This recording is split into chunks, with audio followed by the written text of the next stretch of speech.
దేవుని నామానికి మహిమ కలుగునగాక. ప్రియ దేవుని బిడ్డలారా, మానుదిన ప్రార్థనా కార్యక్రమమును వీక్షిస్తూ ఆత్మీయంగా బలపడుతున్న మీ అందరికీ ప్రభువైన యేసుక్రీస్తు నామములో శుభాభివందనాలు తెలియజేస్తున్నాం. ఈ సెలవు దినాలలో దేవుని వాక్యాన్ని మరింతగా సమకూర్చుకోండి, వినండి. చీమలు వేసవికాలం మేతను ఎలా సమకూర్చుకుంటున్నాయో, ఆహారాన్ని సిద్ధపరచుకుంటున్నాయో అవకాశం ఉంది కనుక మీ పిల్లలు మీరు కూడా ఉదయం విని బలపడండి. అది మీకు ఎంతో ఆశీర్వాదం, అదంతో మీకు దీవెన. చూడండి, యోబు గ్రంథము 8వ అధ్యాయము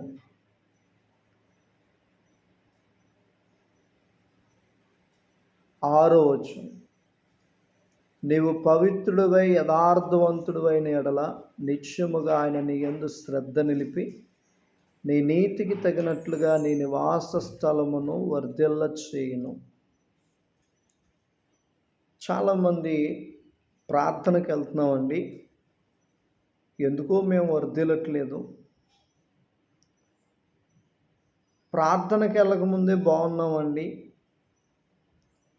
ప్రార్థనకి వెళ్ళిన కాడి మా స్థితి మరీ ఇబ్బందిగా ఉంటుందండి అని కొంతమంది వ్యక్తులు, కొన్ని కుటుంబాలు మాట్లాడుతూ ఉంటారు. కొన్ని సందర్భాలు మా దగ్గరికి వచ్చినటువంటి పరిస్థితులు కూడా ఉన్నాయి. అయితే పరిశుద్ధ గ్రంథము యోబు గ్రంథము 8వ అధ్యాయము 6వ వచనంలో ఏం చెప్తుందంటే, నీవు పవిత్రుడివై యథార్థవంతుడివైన ఎడల నిత్యముగా ఆయన నీ యందు శ్రద్ధ నిలిపి నీ నీతికి తగినట్లుగా నీ నివాస స్థలములను వర్ధిల్ల చేయును. ఆయన నీ యందు శ్రద్ధ నిలుపుతాడంట. ఎలా ఉంటే?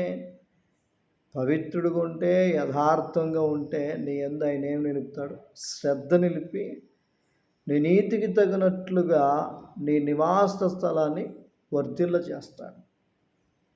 ప్రియా దేవుని బిడ్డ, మరి నీవు పవిత్రతలో, యథార్థతలో ఎలా ఉన్నావు? పవిత్రత లేకపోతే, యథార్థత లేకపోతే ఆయన నీ యందు ఎలా శ్రద్ధ నిలుపుతాడు?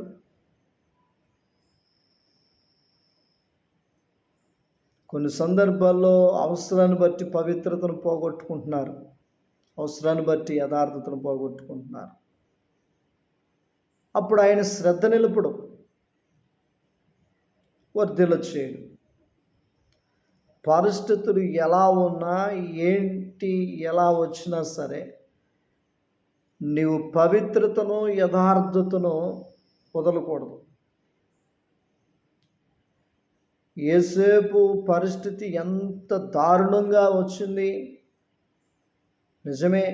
ఆ ఒక్కసారి ఆమెతో ఆయన కలిస్తే స్టేజ్ ఎలా ఉండదో, పరిస్థితి ఎలా ఉండదో, కానీ ఆయన తన పవిత్రత యందు చాలా నిబద్ధత కలిగి, చాలా భక్తి కలిగి ఉన్నాడు.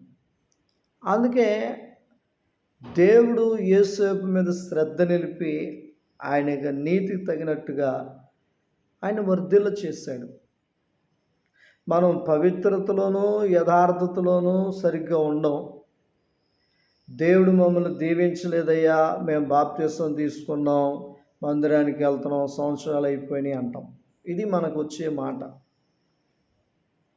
మరి బాప్తిసం తీసుకున్నావు, పవిత్రంగా ఎన్ని రోజులు ఉన్నావు, యథార్థంగా ఎక్కడ ఉంటున్నావు?